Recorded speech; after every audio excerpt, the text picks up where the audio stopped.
Higher education നമ്മൾ കേട്ടിട്ടുള്ള different കാറ്റഗറീസിൽ exams എഴുതുന്നവരുണ്ടാവും അല്ലേ. അപ്പം മലയാളം എന്നുള്ളൊരു ലാംഗ്വേജ് നിങ്ങൾ ചൂസ് ചെയ്തിട്ടുണ്ടെങ്കിൽ ഒരു കാരണവശാലും നമ്മൾ മിസ് ചെയ്യാതെ ആ ഒരു ഒന്നിൽ കൂടുതൽ മാർക്കിൽ ക്വസ്റ്റ്യൻസ് വരാൻ ഒരുപാട് സാധ്യതയുള്ള ഒരു ഏരിയ ആണ് ശൈലികൾ എന്നുള്ളത്. അപ്പോൾ ഈ ശൈലികൾ നമുക്ക് വളരെ ഈസി ആയിട്ട് സ്കോർ ചെയ്യാൻ പറ്റുന്ന, ഒരുപാട് ബുദ്ധിമുട്ടൊന്നും ഇല്ലാതെ ജസ്റ്റ് ഒന്ന് കേട്ട് പോയിട്ടുണ്ടെങ്കിൽ ആ കേട്ട ഓർമ്മ വെച്ചിട്ട് ബാക്കി ഒരു കണക്ഷനൊക്കെ നമുക്ക് ആ സമയത്ത് തന്നെ വായിക്കുമ്പോൾ തോന്നുന്ന രീതിയിൽ വളരെ ഈസി ആയിട്ട് ക്രാക്ക് ചെയ്തെടുക്കാൻ പറ്റുന്ന മാർക്കാണ് ശൈലികൾ എന്നുള്ള ടോപ്പിക്കിലുള്ളത്. അപ്പം ഏത് കാറ്റഗറി ആയാലും മലയാളം എന്നുള്ള ലാംഗ്വേജ് നിങ്ങൾ ചൂസ് ചെയ്തിട്ടുണ്ടെങ്കിൽ വളരെ ഈസി ആയിട്ട് സ്കോർ ചെയ്യാൻ പറ്റുന്ന, ഈസി ആയിട്ട് ഒന്ന് കേട്ടു പോകാൻ പറ്റുന്ന ടോപ്പിക്കാണ് ശൈലികൾ. അപ്പോൾ ആ ഒരു ടോപ്പിക്കാണ് നമ്മൾ ഇന്ന് നോക്കുന്നത്. സോ ശൈലികൾ നമ്മൾ പറയുന്നു. ഫസ്റ്റില് ഉലക്കമേൽ കിടക്കുക. ഉലക്കമേൽ കിടക്കുക എന്ന് പറഞ്ഞാൽ എന്താണ്? അസാധ്യമായ കാര്യം ചെയ്യുക. ഉലക്കമേൽ കിടക്കുക എന്ന് പറഞ്ഞിട്ടുണ്ടെങ്കിൽ ഉലക്കയുടെ മേലൊരാൾക്ക് വലിയ കിടക്കാൻ പറ്റുമോ? ഇല്ല. അപ്പോൾ അതെന്താണ്? അസാധ്യമായിട്ടുള്ള, ഇമ്പോസിബിൾ ആയിട്ടുള്ള ഒരു കാര്യമാണ്. അതിനെയാണ് നമ്മൾ ഉലക്കമേൽ കിടക്കുക എന്ന് പറയുന്നത്. ഓലപ്പാമ്പ്. ഓലപ്പാമ്പ് കാട്ടി പേടിപ്പിക്കരുത് നമ്മൾ പൊതുവേ പറയുന്ന സിനിമയിലൊക്കെ ഡയലോഗായിട്ട് കേൾക്കുന്ന ഒരു ഡയലോഗ് അല്ലേ. അപ്പം എന്താണ് ഓലപ്പാമ്പ് എന്ന് പറഞ്ഞാൽ?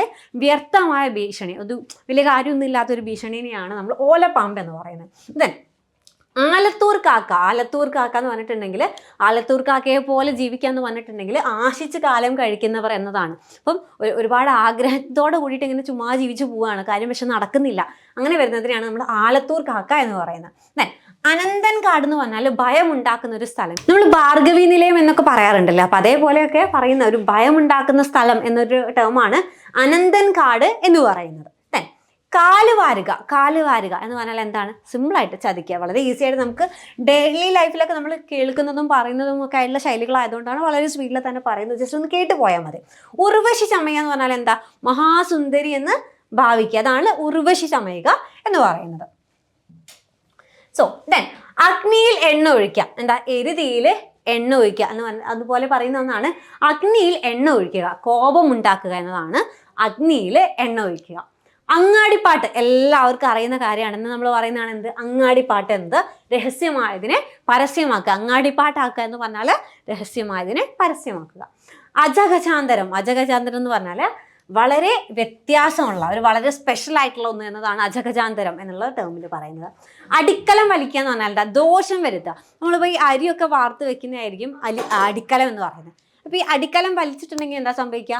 നമ്മൾ വാർത്ത് വെച്ചേക്കുന്ന ചോറ് ഫുള്ള് താഴെ പോകും. അപ്പോൾ ഒരു ദോഷം ഉണ്ടാക്കുന്ന കാര്യത്തിനെയാണ് നമ്മൾ അടിക്കലം വലിക്കുക എന്നതുകൊണ്ട് പറയുന്നത്. ഏറാൻ മൂളുക. എന്താ? ഏറാൻ മൂള. അപ്പോൾ നമ്മൾ പഴയ ആൾ അല്ലെങ്കിൽ കുറച്ചുകൂടെ പ്രായ ആളുകളുടെ അടുത്തൊക്കെ സംസാരിക്കുമ്പോൾ എല്ലാത്തിനും ഇങ്ങനെ നമ്മളിങ്ങനെ നമ്മളിപ്പോൾ അവർ സംസാരിക്കുന്നുണ്ടോ, നമ്മളിങ്ങനെ ഫോണിൽ നോക്കിക്കൊണ്ടിരിക്കുമ്പോൾ നമ്മൾ എന്ത് ചെയ്യും? അപ്പോൾ അവരെന്ത് പറയും? നീ എന്താ ഏറാൻ മൂളാണോ എന്ന് ചോദിക്കും. എന്ന് പറഞ്ഞാൽ എല്ലാത്തിനും ഇങ്ങനെ സമ്മതം മൂളിക്കൊണ്ടിരിക്കുകയാണോ എന്നതാണ് ചോദിക്കുന്നത്. ദെൻ 60-ാം കാലം എന്ന് വെച്ചാൽ വാർദ്ധക്യം എന്നുള്ളതാണ്. ദെൻ കഥാവശേഷനാകുക എന്ന് പറഞ്ഞാൽ ഒരാൾ കഥാവശേഷനായി എന്ന് പറഞ്ഞിട്ടുണ്ടെങ്കിൽ മരിക്കുക എന്നതാണ്. അക്കിടി പറ്റുക. അക്കിടി പറ്റുക എന്ന് വെച്ചാൽ ആപത്ത് സംഭവിക്കുക അല്ലെങ്കിൽ ഒരു അബദ്ധം പറ്റുക എന്നതാണ്. ദെൻ അകപ്പാട് പറ്റുക. അകപ്പാട് സംഭവിക്കുക വെച്ചാൽ ആപത്തുണ്ടാവുക എന്നതാണ്. അക്കരപ്പച്ച. അക്കരപ്പച്ച വെച്ചാൽ എന്താ? അകലെയുള്ളതിനെ പറ്റിയിട്ടുള്ളൊരു ഭ്രമം, അകലെയുള്ളത് എന്തോ അടിപൊളിയാണ് എന്നുള്ളൊരു ഫീലിങ്സിനെയാണ് നമ്മൾ അക്കരപ്പച്ച എന്ന് പറയുന്നത്. അകലെ ഉഴുത് പകലേ പോരുക. അകലെ ഉഴുത് പകലേ പോരുക എന്ന് പറഞ്ഞാൽ ജോലിയിൽ കള്ളത്തരം കാണിക്കുക എന്നതാണ് കേട്ടോ. സോ നെക്സ്റ്റ് ആയിട്ട് പറയുന്നത് കണ്ണിൽ മണ്ണിടുക. കണ്ണിൽ മണ്ണിടുക എന്ന് പറഞ്ഞിട്ടുണ്ടെങ്കിൽ വഞ്ചിക്കുക. കണ്ണിൽ മണ്ണിടുക എന്ന് പറഞ്ഞാൽ വഞ്ചിക്കുക.